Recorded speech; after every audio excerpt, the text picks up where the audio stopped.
જય સ્વામિનારાયણ ભક્તો, અમારી યુટ્યુબ ચેનલ ક્રોનિકલ્સ ઓફ સ્વામિનારાયણમાં આપ સૌનું હાર્દિક સ્વાગત છે. આવો માણીએ ભગવાન શ્રી સ્વામિનારાયણના ભક્તરત્નો પૈકી પંચાળાના દરબાર પક્ષનિષ્ઠ ભક્ત શ્રી ઝીણાભાઈનું આખ્યાન શરૂ કરતા પહેલા આપ સૌ અમારી સાથે ક્યાંથી આ પ્રસંગો સાંભળવા માટે જોડાયેલા છો તે કમેન્ટ સેક્શનમાં ચોક્કસ જણાવશો. આપના પ્રતિભાવો અમને મહારાજ તેમજ તેમના આશ્રિત સંતો ભક્તોના આવા જ દિવ્ય પ્રસંગો આપ સુધી નિયમિત રીતે પહોંચાડવાની પ્રેરણા આપતા રહે છે. સૌરાષ્ટ્ર પ્રદેશમાં જૂનાગઢથી પશ્ચિમ તરફ લીલોછમ ઘેડ પ્રદેશ આવેલો છે. ત્યાં પંચાળામાં ગરાસિયા દરબાર ઠાકોર શ્રી મનુભા રામાનંદ સ્વામીના શિષ્ય હતા. પંચાળા તથા જમનાવડ એ બે ગામ તેમના મૂળ ગરાસના હતા. સંવત 1858ના શ્રાવણ માસમાં શ્રીજી મહારાજ રામાનંદ સ્વામી સાથે પ્રથમ પંચાળા પધારેલા. ત્યારે ગામથી પૂર્વ તરફ વાવ છે ત્યાં થોડીવાર બેઠા. ત્યાં ખબર મળી એટલે દરબાર મનુભા પોતાના બંને પુત્રો કુમાર હેમંતસિંહ એટલે કે ભક્તરાજ ઝીણાભાઈ તથા ગગાભાઈને સાથે લઈને દર્શને આવ્યા. સ્વામીને ગામમાં તેડી લાવ્યા અને 2 દિવસ રોક્યા. અને તે વખતે શ્રીહરિએ કુમાર ઝીણાભાઈના મસ્તક ઉપર હાથ મૂકીને આશીર્વાદ આપ્યા હતા કે આમના હાથે તો સત્સંગના અનેક શુભ કાર્યો થવાના છે. ત્યારબાદ વખત જતા રામાનંદ સ્વામીના અક્ષરવાસ પછી શ્રી સહજાનંદ સ્વામીના અદ્ભુત ઐશ્વર્યો જોઈને ઝીણાભાઈ તથા એમના માતુશ્રી ગંગાબા અને બહેન અદીબા એ ત્રણે તો અત્યંત દ્રઢ નિષ્ઠાવાળા તથા જપ તપમાં પ્રીતિવાળા એકાંતિક ભક્ત બન્યા હતા. ઉપરાંત ઝીણાભાઈના નાના ભાઈ જે ગગાભાઈ તેમના પુત્ર દાદાભાઈ પણ સારા સત્સંગી હતા. અને આ બધાના ભક્તિભાવને જોઈ શ્રીહરિ ઘણીવાર પંચાળા પધારતા. ઝીણાભાઈ દરબાર શ્રી સ્વામિનારાયણના અનન્ય શિષ્યોમાંના એક ઉત્તમ ભક્ત હતા. સત્સંગ થયો ત્યારથી જ સંત સમાગમ કરવો અને ભગવત કથાવાર્તા સાંભળ્યા જ કરવી એવી એમની રુચિ હતી. પંચ વિષયોમાં ચિત્તની વૃત્તિ ખેંચાય નહીં અને અખંડ ભગવાનની મૂર્તિમાં જ તલ્લીન થઈ જવાય એવો ઝીણાભાઈનો સતત પ્રયાસ ચાલુ રહેતો. વચનામૃત ગઢડા અંત્ય પ્રકરણના 24મા વચનામૃતમાં શ્રીજી મહારાજે મોટેરા સંત હરિભક્તોના અંગ ગણાવ્યા છે. તેમાં ઝીણાભાઈને યાદ કરતા મહારાજ કહે છે કે અને ઠાકોર ઝીણાભાઈને એમ જે ભગવાન વિના બીજા પદાર્થમાં રખે મારું અંગ બંધાઈ જાય નહીં એવું અંગ. આમ શ્રીજી મહારાજે પોતે જ ઝીણાભાઈનું અંગ કહ્યું છે. અને ઝીણાભાઈએ એ જ પ્રમાણે રાજ્યના કારભારમાં વ્યસ્ત રહેવા છતાં જીવનભર જનક વિદેહીની પેઠે ઉત્તમ વર્તન રાખ્યું હતું. તેમના જીવનના એવા અનેક પ્રસંગોમાંથી આપણે એક પ્રસંગ સાંભળીએ. ઝીણાભાઈ પંચાળા ગામના રાજા હતા. એ ગામ જૂનાગઢ રાજ્ય વિભાગમાં આવેલ હતું. અને જૂના રીત રિવાજ મુજબ બધા મોટા રાજાઓ વખતો વખત કચેરી ભરતા અને તેમાં નાના મોટા ખંડિયા રાજાઓ, અમીર ઉમરાઓ, ભાટ ચારણો અને કવિઓ વગેરે લોકો ભેળા થાય અને વિવિધ પ્રકારે આનંદ પ્રમોદના પ્રસંગો યોજાય. હોકા, બીડી અને અફીણના કસુંબાણી રેલમ છેલ હોય. દારૂના પણ જલસાઓ કચેરીમાં અવારનવાર થયા જ કરતા હોય. આ કચેરીમાં ઝીણાભાઈને પણ બેસવું પડતું. તેથી ઘણી મુશ્કેલીઓ પણ વેઠવી પડતી, પરંતુ કોઈ વ્યસનમાં જરા પણ લેવાયા ન હતા. એક વખત જૂનાગઢ નવાબ સાહેબની કચેરીમાં ઝીણાભાઈ બેઠા હતા. ત્યાં ગણિકાઓ નૃત્ય કરવા આવી. ત્યારે ઝીણાભાઈ તો અંતર્વૃત્તિ કરી શ્રીજી મહારાજની મૂર્તિ ધારીને શાંતિથી બેસી ગયા. સર્વ સભાજનો નૃત્ય અને સંગીતમાં તલ્લીન થઈ ગયા હતા. પણ ઝીણાભાઈએ તો ઊંચી આંખ કરીને તે તરફ જોયું પણ નહીં. આ રીતે શાંતિથી બેઠેલા ઝીણાભાઈ ઉપર નવાબ સાહેબની દ્રષ્ટિ પડી. ત્યારે પોતે પણ આફરીન પોકારી ગયા કે વાહ વાહ, આવા જલસામાં સૌ કોઈ નૃત્ય નિહાળે છે અને આ એક ખુદાના પાક બંદા અહીં બેઠા બેઠા ખુદાની બંદગી કરે છે. મારી કચેરીમાં આવો બીજો કોઈ પણ માણસ નથી. આ તો જીતેન્દ્રિય પુરુષ છે. આવે પ્રસંગે વૃત્તિ સ્થિર રાખવી એ કંઈ નાની સૂની વાત નથી. ખુદાના ખરા આશક હોય એ જ આમ રહી શકે.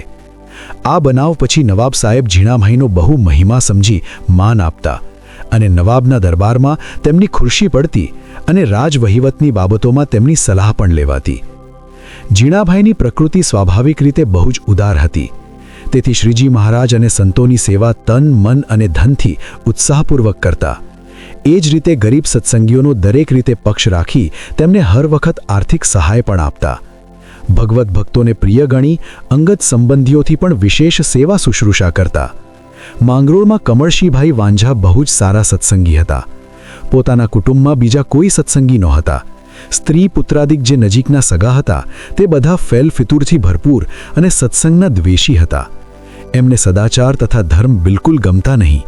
કમળશીભાઈ પૂજા પાઠ કે ધ્યાન ભજન કીર્તન વગેરે કોઈ પણ શુભ ક્રિયા કરે તેમાં એ બધા બહુ જ અડચણ કરતા. કોઈ પણ પ્રકારે સત્સંગ છોડી દે તો ઠીક, એ હેતુથી વારંવાર મુશ્કેલીઓ ઊભી કરી અનેકવાર ખોટી રીતે ઝઘડાઓ કરતા. આ છતાં કમળશીભાઈ ધર્મ નિયમનું પાલન કરવામાં ભારે મક્કમ રહ્યા હતા. એટલું જ નહીં, પરંતુ કોઈવાર બીમાર થાય ત્યારે કોઈ સેવા કરે નહીં તથા ખાવા પીવાનું પણ પૂછે નહીં. છતાં અત્યંત નિર્માનીપણે અકળાયા સિવાય ભગવાનનું ભજન સ્મરણ કરતા. આથી કોઈનું કંઈ ચાલ્યું નહીં. આ રીતે કમળશીભાઈએ જીવનભર અપાર આપત્તિઓ સહન કરી જાત મહેનતની કમાઈ ખાઈને સત્સંગ રાખ્યો હતો. તેથી શ્રીજી મહારાજ અને સૌ સાધુ સત્સંગીઓ તેમના પર ઘણા પ્રસન્ન થયા હતા. એક વખત કમળશીભાઈ વૃદ્ધ અવસ્થામાં બીમાર થયા. બીમારી 2-3 મહિના સુધી ચાલી. શરીર બહુ જ અશક્ત થઈ ગયું. ખાટલામાંથી બેઠા થઈ શકે નહીં આવી સ્થિતિ થઈ ગઈ. તેમના પત્ની અને પુત્રાદિકે સેવા કરવાને બદલે અમારે આ જોઈએ તે જોઈએ, હવે ક્યારે સાજા થાશો, અમે સેવા કરીને થાકી ગયા, આમ કહીને કોચવે અને બીમારી પ્રમાણે ખાવા પીવામાં પણ ધ્યાન આપે નહીં. ઝીણાભાઈને આ વાતની ખબર નહોતી અને એવામાં કોઈ કામ પ્રસંગે માંગરોળ જવાનું થયું. ત્યાં કોઈએ કહ્યું કે તમારો સત્સંગી કમળશી વાંજો બહુ જ બીમાર અને દુઃખી છે. આ વાત સાંભળી ઝીણાભાઈ કામ છોડી તત્કાળ તેમને ઘેર ગયા. કમળશીભાઈની ગંભીર માંદગી જોઈને તથા ધ્યાન દઈને કોઈ સેવા કરતું નથી એ જાણીને ઝીણાભાઈનું હૃદય ખૂબ જ દુભાયું. હું 3-4 માસથી મળવા ન આવ્યો, તેથી આ ભક્તને દુઃખ ભોગવવું પડ્યું. એ મારી મોટી ભૂલ થઈ. આ રીતે વિચાર કરી ઘણો પશ્ચાતાપ કર્યો. પછી ખૂબ આશ્વાસન આપી કહ્યું કે કમળશીભાઈ, તમારી સેવા હું કરીશ, ચાલો મારે ઘેર, ત્યાં તમને બધી સગવડ કરી આપીશ. પરંતુ કમળશીભાઈ ઘોડા ઉપર બેસીને અથવા તો ગાડીમાં બેસીને પંચાળા જઈ શકે એવી સ્થિતિમાં ન હતા. તેથી ઝીણાભાઈએ વિચાર કર્યો કે આમને જરા પણ તકલીફ ન પડે એ રીતે પંચાળા શી રીતે લઈ જવા. પછી નક્કી કર્યું કે જો 4 જણ ખાટલો ઉપાડીને લઈ જાય તો કંઈ હરકત ન આવે. પછી પોતે ગામમાં મજૂર શોધવા ગયા.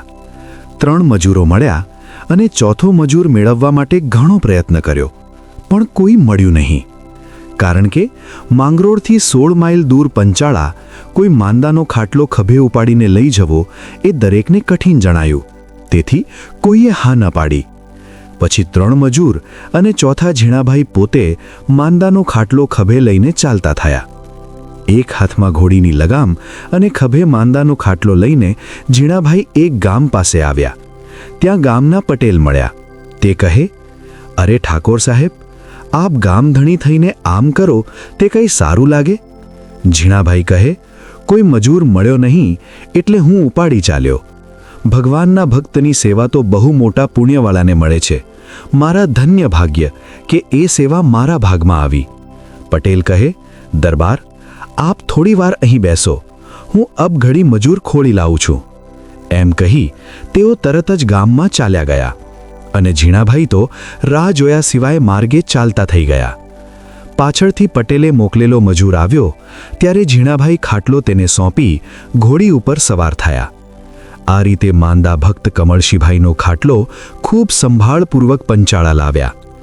દરબારગઢમાં જઈ પોતાની બહેન અદીબાને ઝીણાભાઈએ દૂરથી ઊંચે અવાજે પૂછ્યું કે માંદાનો ખાટલો આપણે ક્યાં રાખીશું? અદીબા જરા અણગમુલ આવી મનમાં ને મનમાં કહે, આવાને આવા જ્યાં ત્યાંથી લઈ આવે, અહીં કાંઈ એને માટે ઓરડા ખાલી રાખી મૂક્યા છે? એટલે અદીબાએ કહ્યું, ભાઈ, માંદાનો ખાટલો ડેલીના ખાનામાં રાખો. પ્રભુના ભક્તને પોતાના પુત્રથી પણ પ્રિય માનનાર ઝીણાભાઈએ પોતાને ખાસ સૂવા બેસવાનો જે ઓરડો હતો ત્યાં કમળશીભાઈનો ખાટલો રાખ્યો અને ખંતથી સેવા કરવા લાગ્યા. 7 ખોટનો એકનો એક દીકરો હોય તેની પેઠે 3-4 મહિના સુધી ઝીણાભાઈએ જાતે સેવા કરીને કમળશીભાઈને સાજા કર્યા.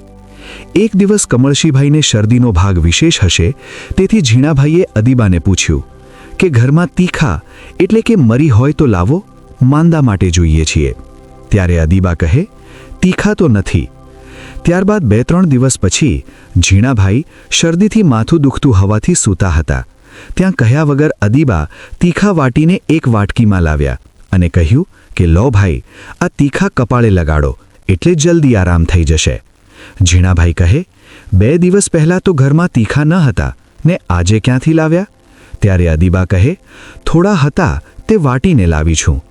એટલે ઝીણાભાઈએ એકદમ ગુસ્સે થઈને વાટકો દૂર ફળિયામાં ફેંકી દીધો અને કહ્યું કે આ ગરીબ અને વળી ભગવાનના એકાંતિક ભક્તને માટે 1 પૈસાના તીખા આપવા પણ તને કઠણ પડ્યા? અત્યારે શું સમજીને મારી પાસે આવી છો? જા અહીંથી દૂર ખસ, તારું મોઢું મને બતાવીશ નહીં. આ બનાવ પછી ઝીણાભાઈ 6 મહિના સુધી અદીબા સાથે બોલ્યા પણ ન હતા. પછી અદીબાએ શ્રીજી મહારાજ પાસે પોતાની ભૂલ બદલ કેટલીય પ્રાર્થના કરી માફી માંગી અને બહુ જ વિનંતી કરી. ત્યારે શ્રીજી મહારાજના કહેવાથી ઝીણાભાઈ બહેન અદીબા સાથે બોલ્યા.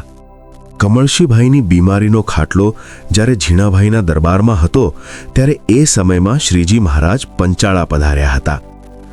ઓરડામાં માંદાનો ખાટલો દૂરથી જોઈને મહારાજે પૂછ્યું કે એ કોણ બીમાર છે? એટલે ઝીણાભાઈએ કમળશીભાઈની સ્થિતિની બધી વાત કહી સંભળાવી અને કહ્યું કે અમે આ રીતે તેની સેવા કરીને સાજા કર્યા છે. આ વાત સાંભળી શ્રીજી મહારાજ ઝીણાભાઈ ઉપર અત્યંત પ્રસન્ન થયા અને ધન્યવાદ આપીને ખૂબ પ્રશંસા કરી તથા ઘણા જ પ્રેમથી ઝીણાભાઈને બાથમાં લઈને ભેટ્યા. આમ દરબાર શ્રી ઝીણાભાઈના હૃદયમાં ભગવાનના ભક્તો પ્રત્યે પક્ષની ભાવના વરી હતી. તેથી એમણે કમળશીભાઈ જેવા ભક્તની આત્મબુદ્ધિ સાથે શ્રદ્ધાથી સેવા કરી. દરબાર શ્રી ઝીણાભાઈ 500 પરમહંસો અને હરિભક્તો સહિત શ્રીજી મહારાજને પંચાળા ઘણીવાર પધરાવી આગ્રહપૂર્વક રોકી કથા વાર્તાનું સુખ લેતા. ઉત્સવ સમૈયા કરી સત્સંગની વૃદ્ધિ થાય એવી ઉત્તમ યોજના કરતા. પોતાનો બધો વ્યવહાર યોગ્ય કરકસરથી વ્યવસ્થિત કરતા. એથી સારી મૂડી એકઠી થતી. જ્યારે વર્ષ સારું પાકે ત્યારે ગામની ઉપજ દર વર્ષ કરતાં વિશેષ આવે. એ વધારાનું ધન ખોટા ખર્ચામાં વેડફી નાખતા નહીં અને તે મૂડી બચાવતા. આ રીતે વિવેકથી મેળવેલા ધનનો સદુપયોગ પરોપકાર અને સત્સંગની વૃદ્ધિ થાય તેવા શ્રેષ્ઠ કાર્યક્રમ ઝીણાભાઈ યોગ્ય સમયે કરતા. તેમને ભગવાન અને ભગવાનના સંતો ભક્તો પ્રત્યે ખૂબ જ પ્રેમભાવ હતો. વચનામૃત ગઢડા અંત્ય પ્રકરણના 22માં લખાયું છે કે પછી શ્રીજી મહારાજ બોલ્યા, જે જેવું પ્રેમલક્ષણા યુક્ત આ કીર્તનને વિશે હરિજનનું અંગ કહ્યું છે એવું તો ઝીણાભાઈનું અંગ છે. એકવાર ઝીણાભાઈ ગઢડા ગયા અને સંતોને ઘેર પધારવા પ્રાર્થના કરી. ત્યારે મહારાજ કહે, જૂનાગઢનું કહો તો અમે 6 દિવસ રોકાઈએ અને પંચાળા કહો તો 6 માસ રોકાઈએ. બોલો ક્યાં આવીએ? ત્યારે ઝીણાભાઈએ મહારાજને પંચાળા આવવાનું કહ્યું અને મહારાજને વન પર્વત બહુ ગમતા. તેથી સંતો ભક્તો સાથે મહારાજ પંચાળા પધાર્યા. ઝીણાભાઈએ ખૂબ પ્રેમપૂર્વક બધાને સાચવ્યા અને સેવાનો અલભ્ય લાભ લીધો. આવું ઝીણાભાઈનું પ્રેમ લક્ષણાવાળું અંગ હતું. ઝીણાભાઈ જેવા ઉત્તમ ભક્ત હતા તે મુજબ શ્રીજી મહારાજ પણ આવા ભક્તોની વખતો વખત કસોટી અને રક્ષા કરતા. એક દિવસ શ્રીજી મહારાજ દાદા ખાચરના દરબારમાં બિરાજમાન હતા. તે વખતે મૂળજી બ્રહ્મચારી જમવા બોલાવવા આવ્યા. તે મહારાજ ગયા અને નાહીને પીતાંબર પહેરીને બાજોટ ઉપર બેસી જમવા લાગ્યા. તે વખતે ઝીણાભાઈ પંચાળાથી આવ્યા. તે દંડવત કરી મહારાજ આગળ ભેટ મૂકી પગે લાગીને બેઠા. પછી મહારાજે જમીને ઝીણાભાઈને પ્રસાદીનો થાળ આપ્યો અને મહારાજ ચડું કરી જળપાન કરી મુખવાસ લઈને ઢોલીએ બિરાજમાન થયા. પછી ઝીણાભાઈ મહારાજના ચરણ ખોળામાં લઈ દાબવા માંડ્યા અને મહારાજ સુખાળા થયા તે વાત પૂછતા જાય અને ઝીણાભાઈ ઉત્તર આપતા જાય. પછી મહારાજ કહે, તમારા ગામમાં ઝાઝા રૂપિયા તથા ઘરેણાં રાખવા નહીં. ત્યારે ઝીણાભાઈ કહે, પાળાને લેવા મોકલો. ત્યારે ભગુજીને બોલાવીને મહારાજે કહ્યું કે 8 પાળાને ગાડું જોડાવી ઝીણાભાઈને ગામ મોકલો અને ઝીણાભાઈ તમે લાધા ઠક્કર પાસે કાગળ લખાવો. એમ કહીને મહારાજ ઉઠીને ઓરડામાં ગયા અને ઝીણાભાઈએ કાગળ લખાવીને પાળાને પંચાળા મોકલ્યા. તે સૌ પાળા ત્યાં જઈને રૂપિયા તથા ઘરેણાં લાવ્યા. તે બધા મહારાજે દાદા ખાચરને ઘેર મુકાવ્યા અને મહારાજ હંમેશા સભામાં વાતો કરે અને દર્શન આપે. તે સુખ ઝીણાભાઈ લેતા હતા તેવામાં પંચાળામાં ચોરી થયાના સમાચાર આવ્યા. પછી મહારાજે ઝીણાભાઈને તેડાવીને કાગળ વંચાવ્યો અને પછી સોમલા ખાચર આદિક 25 સવારને ઝીણાભાઈ સાથે મોકલ્યા. પછી મહારાજ મોજડીઓ પહેરીને ઉગમણા બારની ઓસરીએ પધાર્યા. ત્યાં મુક્તાનંદ સ્વામી આદિક સંતો મહારાજને પગે લાગીને બેઠા. ત્યારે મહારાજ કહે, પંચાળામાં ચોરી થઈ તે અમે પાળા મોકલ્યા ને રૂપિયા તથા ઘરેણાં તો અગાઉથી જ અહીં મંગાવી લીધા હતા. ત્યારે મુક્તાનંદ સ્વામી બોલ્યા, જે તમે રામાનંદ સ્વામી પાસે 2 વર માગ્યા છે તેને સત્ય કરો છો અને ભક્તોની વ્યવહારમાં રક્ષા કરો છો અને અંતકાળે પણ સંતને લઈને તેડવા આવો છો તે બીજાને પણ પ્રત્યક્ષ જણાય છે. એમ આ અવતારે કરીને બહુ દયા કરી અને તમારું દયાળુ એવું નામ સાર્થક કર્યું અને તમે ખરેખર ભક્તવત્સલ બન્યા છો. એકવાર શ્રીજી મહારાજ ગામ પંચાળા પધાર્યા અને ઝીણાભાઈને ઘેર ઉતર્યા. પછી સવારના પહોરમાં મહારાજે કહ્યું, અમારે જમવું છે. ત્યારે ગંગામાં કહે, ઘડીક ખમો, હમણાં થાળ કરીને લાવું છું. ત્યારે મહારાજ કહે, હાજર હોય તે લાવો, અમારા વાસ્તે નવો થાળ કરો તો અમારા સમ છે. ત્યારે ગંગામાં ખોરી જારનો ટાઢા રોટલો અને ગાજરનું અથાણું થાળીમાં લાવ્યા અને દૂધની તાસડી ભરી આપી. તે મહારાજ જમ્યા પછી ચડું કરી જળપાન કરીને પ્રસાદી ઝીણાભાઈને આપી અને પોતે બહાર આવીને બેઠા. ત્યારે ઝીણાભાઈ પણ પ્રસાદી જમીને મહારાજને પગે લાગી સામા બેઠા. ત્યારે મહારાજે ઝીણાભાઈને પૂછ્યું, આવી ખોરી જાર તમને ખાવા મળે છે તે નવી નથી મળતી? ત્યારે તે બોલ્યા, જે હે મહારાજ, ગામમાં રબારી ખેડૂત છે તે ભાગ પૂરો આપતા નથી અને વેરાના પૈસા પણ પૂરા આપતા નથી અને જબરાઈ કરીને બધી ઉપજ લઈ જાય છે, તેથી અમારે ખોરી જાર ખાવી પડે છે. તે સાંભળી મહારાજ કહે, 300 કળશી દાણા માટે ઠામ ખાલી કરી તૈયાર રાખો. ત્યારે દરબાર કહે, અરે મહારાજ, 300 પોવાલા પણ દાણા મળતા નથી અને 300 કળશી ક્યાંથી કાઢશો? પછી મહારાજે નવલસંગજી તથા શુકસ્વામીને બોલાવ્યા. તે બંને આવીને મહારાજને પગે લાગીને બેઠા. ત્યારે મહારાજે કહ્યું, પોરબંદરમાં બાકર સાહેબ આવેલ છે, તેના ઉપર કાગળ લખો. ત્યારે ઝીણાભાઈ કહે, મહારાજ, એ સાહેબ આવ્યાની તમને કેમ ખબર પડી? ત્યારે મહારાજ કહે, અમે ગામ ફરણીએ હતા ત્યારે વ્યાપકાનંદ સ્વામીને સમાધિ કરાવીને વિલાયત મોકલ્યા હતા. તે વખતે સ્વામીએ અમને કહ્યું કે મને તે દેશની ભાષા આવડતી નથી. ત્યારે અમે તેમને વચન આપ્યું હતું જે તમને તે ભાષા આવડશે. પછી તે સમાધિ કરીને ત્યાં ગયા. ત્યારે તે વિલાયતી સાહેબની ઉંમર 16 વર્ષની હતી અને તે પોતાના બંગલામાં સૂતેલા હતા. ત્યાં જઈને તેની ભાષામાં સ્વામીએ કહ્યું કે તમને મહારાજે બદ્રિકાશ્રમમાંથી અહીં અવતાર દીધો છે અને તમને હિન્દુસ્તાનમાં કાઠિયાવાડનું રાજ્ય દેવું છે, એ માટે તમને બોલાવેલા છે. ત્યારે તે સાહેબ કહે, મારે તો રાજ્ય ઘણું છે. પછી સ્વામી કહે, તો પણ વધારે આપવાની મહારાજની ઈચ્છા છે, માટે તમે કાઠિયાવાડમાં આવો. ત્યારે તે સાહેબ કહે, હું હમણાં તો નહીં આવું, પણ મહારાજને જરૂર હોય તો 200 માણસ સાથે બાકર સાહેબને મોકલું, કારણ કે મારી ઉંમર નાની છે, માટે મારે આવવું તે ઠીક નહીં, નહીંતર હું મહારાજની આજ્ઞા લોપત નહીં. એ પ્રમાણે વાત થયા પછી સ્વામી સમાધિમાંથી જાગ્યા અને બધી વાત કરીને કહ્યું કે તે બાકર સાહેબ પોરબંદરને ખાડે ઉતરશે. પછી બાકર સાહેબની 2 આગબોટો સમુદ્રમાં બીજે રસ્તે જાતી હતી, તેથી અમે સમાધિવાળા પાળા મૂળજીને રસ્તો બતાવવા મોકલ્યા હતા.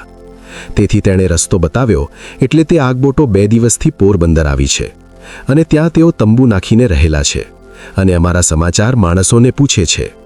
તે માટે આ શુકસ્વામીને કહીએ છીએ કે પોરબંદર તે સાહેબ ઉપર તમે કાગળ લખો. એમ કહીને મહારાજે શુકસ્વામી પાસે કાગળ લખાવવા માંડ્યો. તેમાં પ્રથમ કેટલીક ઉપમા લખાવી, પછી લખાવ્યું કે તમે ત્યાંથી સીધા રાજકોટ જાજો ને ત્યાં રાજકોટના રાજા પાસેથી જગ્યા લઈને તમારો ત્યાં મુકામ કરજો અને આ દેશના ગરાસિયા દરબારો દીકરીઓને જનતા વેત મારે છે તે રિવાજ બંધ કરાવજો. એ પ્રમાણે બીજી પણ ઘણી ભલામણો લખી. તે ભેળી પંચાળાના રબારી ખેડૂતોની હકીકત પણ જણાવી. પછી તે કાગળને પૂરો કરીને શુકસ્વામીએ મહારાજના હાથમાં દીધો. ત્યારે મહારાજે વાંચીને પોતાના નામની સહી કરી. પછી તે બીડીને નવલસંગજીને દીધો અને કહ્યું, તમે પોરબંદર જાજો અને આ કાગળ બાકર સાહેબને હાથોહાથ આપજો. પછી તે મહારાજને પગે લાગીને ઘોડે સવાર થઈને પોરબંદર ગયા અને સાહેબના મુકામે જઈને સિપાહીને કહે, અમારે સાહેબને કાગળ આપવો છે. ત્યારે તે સિપાહીએ કહ્યું, હું સાહેબને પૂછી આવું. એમ કહી તે સિપાહીએ અંદર જઈ સાહેબને કહ્યું, સ્વામિનારાયણ ભગવાનનો એક માણસ કાગળ લઈને આવેલ છે. ત્યારે સાહેબ કહે, તે સ્વામિનારાયણ ભગવાનના માણસને ઘોડા સહિત અંદર લાવો. ત્યારે તે સિપાહી નવલસંગજીને ઘોડા સહિત સાહેબ પાસે લઈ ગયો અને સાહેબના કહેવાથી ત્યાં તંબુ પાસે ઘોડો બંધાવ્યો. પછી નવલસંગજીએ કાગળ સાહેબના હાથમાં આપ્યો. ત્યારે તે કાગળ સાહેબે 7 વાર માથે ચઢાવ્યો. પછી તે કાગળ વાંચીને ઘણા ખુશ થયા અને બોલ્યા, આ વખતે સ્વામિનારાયણ ભગવાને અમને બહુ સારી સલાહ આપી છે અને તેમણે 50 સિપાહી મંગાવ્યા છે, તો 50 શું આ બધા સિપાહીઓ સ્વામિનારાયણ ભગવાનના જ છે, માટે સુખેથી તે બધા લઈ જાઓ. ત્યારે નવલસંગજી કહે, ના સાહેબ, વધારે લઈ જવાની મહારાજે ના કહી છે. ફક્ત 50 જ જોઈએ છીએ, માટે તેટલા મોકલો. તો પણ સાહેબે 100 સિપાહી નવલસંગજીની સાથે મોકલ્યા અને કામ પૂરું કરીને જ પાછા આવવાની ભલામણ કરી. પછી તે સિપાહીઓ પોતાના હથિયાર લઈને નવલસંગજીની સાથે પંચાળા આવ્યા. તેમણે બધાએ કાળા ડગલા પહેરેલા હતા અને કેડે પટ્ટા બાંધેલા, અને સર્વે ઘોડે સવાર થયેલા અને એક સરખા જણાતા હતા. તેમણે પંચાળા આવીને એકસાથે 100 બંદૂકોના અવાજ કર્યા. તે સાંભળીને રબારી લોકો જે ખળામાં હતા તેમણે જાણ્યું કે આ કાળા ડગલાવાળા અંગ્રેજોના માણસો આવેલા છે. તે જરૂર આપણને પકડી જશે એમ બીક પામીને સર્વે ખળા પડ્યા મૂકીને ભાગી ગયા. તે વખતે મહારાજે ઝીણાભાઈને પૂછ્યું, જે આ ભડાકા શેના થયા? ત્યારે તે કહે, મહારાજ, એ તો નવલસંગજી પોરબંદરથી આવ્યા હશે. મહારાજ અને ઝીણાભાઈ એમ વાત કરે છે ત્યાં તો બધા સવારો સાથે નવલસંગજી ઝીણાભાઈના દરબારમાં આવ્યા. ત્યારે નવલસંગજીએ મહારાજને દંડવત પ્રણામ કર્યા અને બીજા સવારોએ પણ નમસ્કાર કર્યા. પછી નવલસંગજીએ વાત કરી, જે હે મહારાજ, આ સિપાહીઓએ બંદૂકોના ભડાકા કર્યા, તેથી રબારી ખેડૂતો ખળા મૂકીને બધા ભાગી ગયા છે, માટે આપ ત્યાં ખળામાં પધારો. ત્યારે મહારાજ તથા ઝીણાભાઈ કેટલાક સવારો સાથે ત્યાં ગયા અને જોયું તો ખળામાં જારના મોટા મોટા ગંજ પડ્યા હતા. પછી સાહેબ તરફથી આવેલા સિપાહીઓનો નાયક હતો, તેણે કહ્યું, આ બધી જાર તમે ગામમાં લઈ જાઓ અને કોઈ પણ ખેડૂત તકરાર કરવા આવશે તો અમે તેને પકડીને પોરબંદર લઈ જઈશું. પછી ઝીણાભાઈએ ગામમાંથી માણસોને બોલાવ્યા અને ખેડૂતોના બળદગાડા હતા તે જોડાવીને બધી જાર સરાવીને ઓરડામાં ભરી દીધી. પછી સાહેબના જે સિપાહી આવેલા હતા તેને 5 દિવસ રોક્યા અને સારી પેઠે જમાડ્યા. પછી રજા દીધી. ત્યારે તેઓ મહારાજને નમસ્કાર કરીને પોરબંદર ગયા. એવી રીતે ઝીણાભાઈને જાર અપાવીને રાજી કર્યા પછી બીજે દિવસે મહારાજ ત્યાંથી ચાલ્યા. તે ફરતા ફરતા ગઢડે પધાર્યા. હવે આપણે શ્રીજી મહારાજે પંચાળામાં રહીને કેટલીક લીલાઓ કરી તે લીલાઓ સાંભળીએ. એકવાર શ્રીજી મહારાજ પંચાળામાં વિરાજમાન હતા અને ગામ સુત્રેજના પિતાંબર કુંભાર કરીને એક હરિભક્ત હતા. તે મહારાજને વખતો વખત કહેતા, જે હે મહારાજ, મને ધ્યાનમાં તમારા જેવા દર્શન થાય છે એવું એક વખત દર્શન આપો. પછી મહારાજ કહે, કોઈક વખત એવું દર્શન આપીશ. અને પછી મહારાજ પંચાળા હતા અને નરવરકોટ ગામમાં નાના નાના બાળકો ઘોડિયામાં સૂતા સૂતા વગર બોલાવીએ બોલ્યા, જે તમારા જીવનું કલ્યાણ કરવું હોય તો પશ્ચિમ દેશમાં સ્વામિનારાયણ ભગવાન પ્રગટ થયા છે, ત્યાં સૌ જાઓ. બાળકોના એવા શબ્દો સાંભળી 50 જણા પોતાના દેશનો પોશાક તથા મરિયાગર ચંદન વગેરે લઈને ગઢડે આવ્યા અને પછી પંચાળા ગયા. ત્યાં મહારાજના દર્શન કર્યા ત્યારે સૌને સમાધિ થઈ ગઈ. પછી સમાધિમાંથી સૌ જાગીને ગામના ચોરામાં જઈને મહારાજ માટે થાળ કર્યા. તે 50 જણાના થાળ મહારાજે જમ્યા. પછી શ્રીજી મહારાજને તેમના દેશનો લાવેલો પોશાક સર્વે પહેરાવ્યો અને કેસર ચંદનની અર્ચના કરી અને રોજા ઘોડા ઉપર વિરાજમાન થયા. પછી 50 જણા આગળ પાછા પગે ઝાંઝ મૃદંગ લઈને કીર્તન ગાતા જતા હતા તે એમને એમ સુત્રેજ સુધી પધાર્યા. તે વખતે મહારાજે પિતાંબરભાઈને કહ્યું કે પિતાંબર, આ દર્શન કરી લે. તું કહેતો હતો જે મને ધ્યાન થાય એવા દર્શન આપો, તે લે, આજ તને એવા દર્શન આપ્યા. અને પછી મહારાજ પંચાળે પધાર્યા. એક વખત પંચાળામાં શ્રીજી મહારાજ સભા કરીને વિરાજમાન હતા અને બધી સભા નિદ્રાવશ થઈ હતી. પછી મહારાજ બોલ્યા, જે આજે કોને વાતો કર્યાનો વારો છે? ત્યારે સૌએ કહ્યું, જે મહારાજ, આજે તો જયરામ બ્રહ્મચારીનો વારો છે. મહારાજ કહે, જયરામ બ્રહ્મચારી, સૌની ઊંઘ ઉડે તેવી વાત કરો. પછી બ્રહ્મચારીએ તાળી પાડીને સૌને જાગ્રત કર્યા અને બોલ્યા, જે એક ગામમાં ગોવિંદ કરીને એક ભાઈ હતો અને તે ગામની બહાર એક પાકેલ બોરડી હતી. તે બોરડી આગળ જઈને કળશે જવા બેઠો હતો. કળશે જવું એટલે પહેલાના જમાનામાં લોકો મળત્યાગ કરવા કળશો એટલે કે લોટો લઈને ગામ બહાર ખુલ્લા મેદાનમાં જતા. તે ભાઈ કળશે જતો ગયો અને બોરડીમાંથી પાકેલ બોર છેક સુધી ખાતો ગયો. પછી તે ગામમાં એક બ્રાહ્મણ ભાગવતની પારાયણ કરતા હતા અને પેલો ભાઈ પણ કથા સાંભળવા માટે ગયો હતો. પછી સાંજે કથાની સમાપ્તિ થઈ ત્યારે બ્રાહ્મણ બોલ્યા, જે આજે ગોવિંદના ગુણ ગાયા અને બાકીના ગુણ કાલે ગાશું. તે સાંભળી પેલો ગોવિંદભાઈ જે બેઠો હતો તેને વિચાર થયો કે જે મેં કળશે જતા જતા બોર ખાધું તે આ બ્રાહ્મણ જાણે છે, માટે તેને આ બાબતે ન બોલવા દીધા હોય તો સારું. પછી બીજે દિવસે તે ભાઈ કથામાં આવ્યો ત્યારે પોથી ઉપર 10 રૂપિયા મૂક્યા. તે જોઈ બ્રાહ્મણે જાણ્યું, જે આ ભાઈ બહુ ભાવિક જણાય છે. પછી બીજે દિવસે પણ કથાની સમાપ્તિ થઈ ત્યારે બ્રાહ્મણ બોલ્યા, જે આજે ગોવિંદના ગુણ ગાયા અને બાકીના ગુણ કાલે ગાશું. તે સાંભળી ગોવિંદભાઈના મનમાં એમ થયું કે બ્રાહ્મણ 10 રૂપિયાથી માન્યા નથી લાગતા. તેથી ત્રીજે દિવસે કથા સાંભળવા જતી વખતે પોથી ઉપર 50 રૂપિયા મેલ્યા. તો પણ કથાની સમાપ્તિ વખતે તે જ શબ્દ બોલ્યા કરે. પછી ચોથે દિવસે તે ભાઈએ બ્રાહ્મણને તથા તેની સ્ત્રીને વસ્ત્ર વગેરે 100 રૂપિયાનો માલ આપ્યો. તે લઈ બ્રાહ્મણ બહુ રાજી થયા. પણ પેલા ભાઈના મનમાં તો બ્રાહ્મણ ગામ આગળ પોતાની વાત છુપાવી રાખે તે જ સંકલ્પ હતો. પછી કથા થઈ રહી ત્યારે વળી બ્રાહ્મણ બોલ્યા, જે આજ ગોવિંદના ગુણ ગાયા અને વળી કાલે ગાશું. ત્યારે પેલો ગોવિંદભાઈ ગુસ્સે થઈ ઊભો થઈને બોલ્યો, જે માળા લાલચી, 10 રૂપિયાએ સંતોષ ન થયો, 50 રૂપિયાએ સંતોષ ન થયો, અને તને લુગડા આપ્યા, તારી ઘરવાળીને લુગડા આપ્યા, તો પણ સંતોષ ન થયો. જા કહી દે બધાને કે મેં કળશે જતા જતા બોર ખાધું. રોજ મને બીવરાવે છે, જે આજ કહીશ કાલ કહીશ. તે સાંભળી સભા આખી ખડખડાટ હસવા લાગી અને મહારાજ પણ ઢોલિયા ઉપર આડે પડખે લોટી પડ્યા. અને મહારાજ કહે, બ્રહ્મચારીએ તો સૌની નિંદ્રા ઉડાડી દીધી. એક વખત મહારાજ પંચાળા હતા અને રાત્રિએ મહારાજ ઢોલિયા ઉપર પોઢતા. ત્યારે એક કૂતરી મહારાજના ઢોલિયા ઉપર નિત્ય બેસતી. પણ મહારાજે સૌને કહેલ, જે આ કૂતરીને જે હાંકશે તેને વિમુખ કરીશ. પણ તે નિત્ય મહારાજના વસ્ત્ર ખરાબ કરે તે હંમેશ ધોવા પડતા. પછી એક દિવસ માત્રા ધાધલ પોતાની પાસે ઘોડાનું ચોકઠું લઈને સૂતા અને પર્વતભાઈ પણ સૂતા સૂતા જાગતા હતા. પછી કૂતરી મહારાજના ઢોલિયા ઉપર બેઠી. તે વખતે ધાધલે ઉઠીને ઘોડાનું ચોકઠું માર્યું અને પોતે છાનામાના સૂઈ ગયા. અને કૂતરીને બહુ વાગ્યું, તેથી નિશ્વાસ નાખીને બહુ રાડો પાડતી હતી. તે સાંભળીને મહારાજ જાગીને બેઠા થયા અને બોલ્યા, જે કોણે કૂતરીને મારી? તેને વિમુખ કરું. પણ કોઈ બોલે નહીં. પછી પર્વતભાઈ બોલ્યા, જે મહારાજ, માત્રાનો એમાં શો વાંક? કૂતરી હજુ રડતી હતી. એટલે મહારાજ બોલ્યા, માત્રા, માત્રા, તેં કૂતરીને મારી? એમ મહારાજે 10 સાદ કર્યા.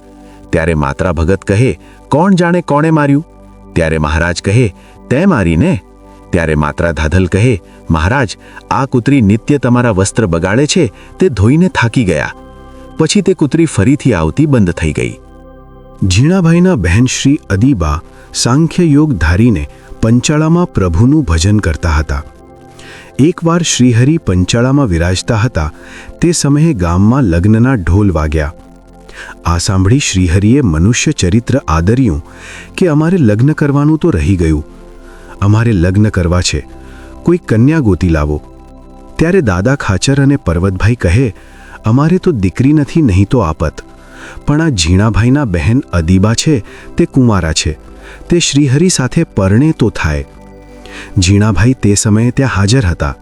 આ સાંભળી તેઓ કંઈ બોલ્યા નહીં, ઊંડા વિચારમાં ઉતરી ગયા. તેઓ મહારાજને આવું જ કહેવાના હતા, છતાં થોડા ડગી ગયા અને પર્વતભાઈ અને દાદા ખાચરની જેમ બોલી ન શક્યા. આથી અદીબાને વાત કરી. અદીબા તો મહારાજની વાત માની અને પોતે શ્રીહરિને પરણવા હર્ષભેર તૈયાર થઈ ગયા અને ખૂબ રાજી થયા કે મરીને જેને પામવાના હતા તે આજે પ્રગટ મળશે એમ કહી મહારાજ પાસે આવ્યા. પરંતુ તે સમયે વળી શ્રીહરિએ ચરિત્ર બદલ્યું અને કહેવા માંડ્યા કે અમને સ્ત્રીની ગંધ આવે છે એમ કહી ઉલટી કરવા લાગ્યા. અદીબાને અહીંથી દૂર લઈ જાઓ. મહારાજના આ બંને ચરિત્રો વખતે ઝીણાભાઈ ત્યાં હાજર હતા.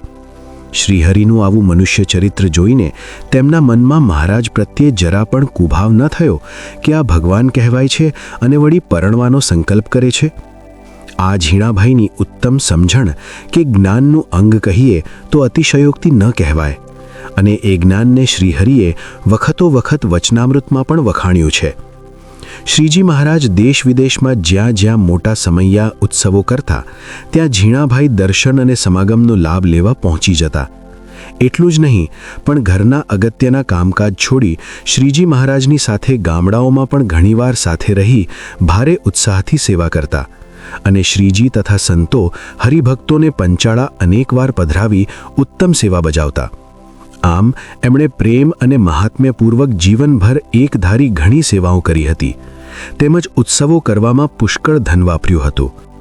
વહાલા ભક્તજનો, મહારાજના પંચાળામાં અને ઝીણાભાઈ સાથેના ઘણા જ દિવ્ય પ્રસંગો છે. તેમાંથી આજે આપણે કેટલાક જોયા. અને હવે પંચાળામાં મહારાજે જે ઉત્સવ કર્યો અને ન ભૂતો ન ભવિષ્યતિ એવો દિવ્ય અલૌકિક રાસોત્સવ કર્યો તેમજ રંગોત્સવ ઉજવ્યો તે પ્રસંગો તથા ઝીણાભાઈના જીવનના અન્ય દિવ્ય પ્રસંગો હવે આપણે આગળના વિડીયોમાં માણીશું. મહારાજના લાડીલા ભક્ત એવા પંચાળાના દરબાર પક્ષનિષ્ઠ ભક્ત શ્રી ઝીણાભાઈના આખ્યાનનો બીજો ભાગ માણવા અમારી સાથે અવશ્ય જોડાયેલા રહેશો. જો તમને આ વિડીયો ગમ્યો હોય તો નીચે કોમેન્ટ સેક્શનમાં અમને ચોક્કસ જણાવશો. આપના પ્રતિભાવો અમને મહારાજના આવા જ દિવ્ય ચરિત્રોને વધુ સારી રીતે આપ સુધી પહોંચાડવા માટે પ્રેરિત કરતા રહે છે. અને આવા જ શ્રી હરિના ચરિત્રો નિયમિત સાંભળવા માટે અમારી ચેનલને સબસ્ક્રાઇબ અને અન્ય ભાવિક ભક્તજનો સાથે શેર કરવાનું ભૂલશો નહીં. જય સ્વામિનારાયણ.